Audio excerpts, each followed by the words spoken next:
मरने के बाद मुझे नहीं लगता स्वर्ग ऊपर होगा। स्वर्ग तो यहाँ रात में देखने लायक था सास संगत जी, और दिन में तो है ही है।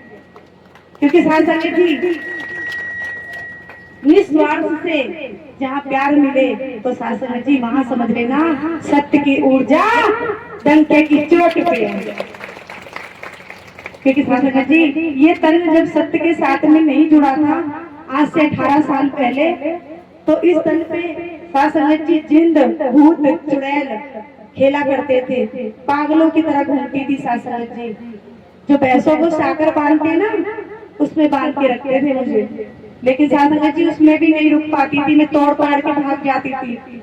छोटे छोटे बच्चे थे सास संगत जी, मेरे तन के पति ने, मेरे तन के भाई ने और मेरे हस्बैंड ने, तन की सास ने हर जगह दिखाया, लेकिन कोई आराम नहीं मिलता था सास संगत जी। मन करता था इस तन को खत्म कर दूं, क्योंकि सास संगत जी बहुत परेशान हो गई थी। मैं इतना परेशान हो गई थी, पागलों की तरह घूमती थी, बड़े छोटे जैसे भी हैं ऐसी पागल, कुछ समझ में नहीं आता था सास संगत जी। फिर किसी ने बताया कि नारायण हरि वृंदावन में आए, आप जा करके देख लो जो पिंकी को आराम मिल जाए। मैंने हाँ अभी तक तो सब जगह चले गए, अभी तक तो कुछ आराम मिला नहीं, अब वहां जाएंगे संगत में तो वहां आराम मिल जाएगा। कह रहे चलो एक बार देख ही आते हैं, जो मम्मी कह रही है। सास संगत जी वृंदावन में तन के पति लेके गए, पहले तो स्कूटर खराब हो गया, उस समय स्कूटर खराब हो गया, ठीक कराया, फिर तेल खत्म हो गया। फिर एक महापुरुष पता नहीं कहाँ से सफेद कपड़े पहन के आया, भैया क्या हुआ, तेल खत्म हो गया, फिर उन्होंने तेल दिया।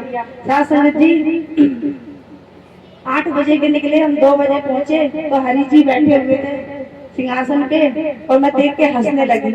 मैंने हाँ ये कोट पहन के तैर के लड़का मुझे ठीक करेगा। सास संगत जी कहने लगी, बैठ गई ऐसे, ना नमन किया ना कुछ किया, बड़े एटीट्यूड में बैठ गई। मैंने कहा हाँ पता नहीं कहाँ लाके बैठा दिया मुझे यहाँ पे, और गुस्सा आ रही बहुत तेज।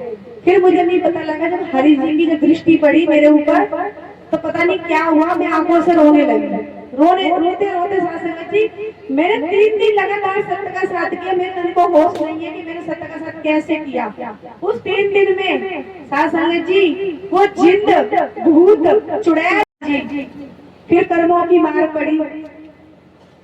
पेट में एक गांठ थी मेरे, उस गांठ से मुझे बहुत दर्द होती थी सास संगत जी, दर्द होता था। तन की सास बोली अभी तक तो तेरे भूत परेशान करते थे, अब ये तूने नया ड्रामा लगा दिया कि पेट में दर्द है। मैंने है तो है, अब है तो है भाई, दर्द है, मैं मुझे पता, मैं तन को पता दर्द हो रहा है। फिर हरि जी से कहा, हरि जी आप तो जानते हो ना कि मुझे दर्द हो रहा है। जब मेरी बहुत छोटी उम्र थी सास संगत जी, रो के बच्चे की तरह लड़ती थी, इनसे कहने लगी बबली मैं आपसे ये नहीं कह रही हूँ कि मेरा दर्द ठीक कर दो, मैं आपसे ये नहीं कह रही कि आप मेरा दर्द सही करो, लेकिन घर वालों के सामने ये मेरा दर्द ला दो। सास संगत जी फिर तन के पति को हॉस्पिटल ले गए अल्ट्रासाउंड कराने। मेरे भाइयों ने बहुत अल्ट्रासाउंड कराया पंजाब में, लेकिन ये बीमारी नहीं आती थी। अल्ट्रासाउंड कराने मथुरा ले गए सास संगत जी, रूम में गए, अल्ट्रासाउंड चालू हो गया। डॉक्टर को कुछ समझ में नहीं आ रहा था, क्योंकि तुम्हारे कुछ नहीं है, तुम उठो जाओ बाहर। फिर लड़ू तो लड़ू किससे, डॉक्टर से, जो सुनेगा नहीं। फिर हरि जी से कहने लगी वाह हरि जी आपने तो मेरे, अब तक तो घर वाले नहीं परेशान करते थे, लेकिन अब मेरी हड्डियां खड़ी कर देंगे घर पे जाते। रोने लगी सास संगत जी, पता नहीं डॉक्टर को क्या हुआ, उन्होंने एकदम करंट सा आया उन्हें कहा अच्छा बेटा आप पेट में सुई लगवा लोगी। मैंने हाँ डॉक्टर साहब, कह रहे बोल तो दिया आपने बड़ी जल्दी लगवा लोगी। मैंने हाँ। जब सास संगत जी जब सुई नहीं तो सुबह था इतना बड़ा, जब पेट में से मेरा ब्लड निकाला, जब वो ब्लड रिपोर्ट चेक हो के आई तो डॉक्टर के पसीने छूट गए।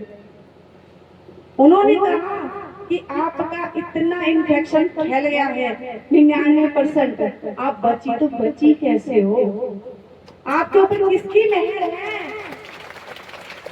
आपको तो मर जाना चाहिए था इतनी बीमारी में। सास संगत जी मेरे नारायण हरि जी ने उस गांठ को भी ऐसे निकाल दिया जैसे गेहूं से भूसा।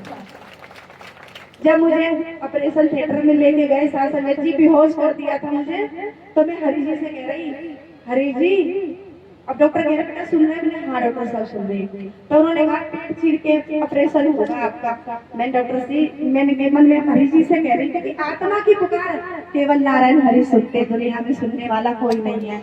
हाँ संगत जी, मैंने कहा मेरा पेट फटेगा ना तो मुझे दर्द होगा हरि जी, और मेरे पेट में टाँके नहीं आने चाहिए हरि जी, और मुझे ना ऐसी ऑपरेशन कर दो, आप जैसे मर्जी जादू से कर दो, कैसे भी कर दो, मेरा ऑपरेशन कर दो आप। हाँ संगत जी, इतने में हमारे फैमिली डॉक्टर गौड साहब का फोन आया मथुरा से कि जो ठाकुर सिंह पिंकी चौहान है उनका ना ऑपरेशन बस दूरबीन से करना है, उनको एक भी टाँके नहीं आने चाहिए और ऐसे करना है, उनको पता भी नहीं लगे।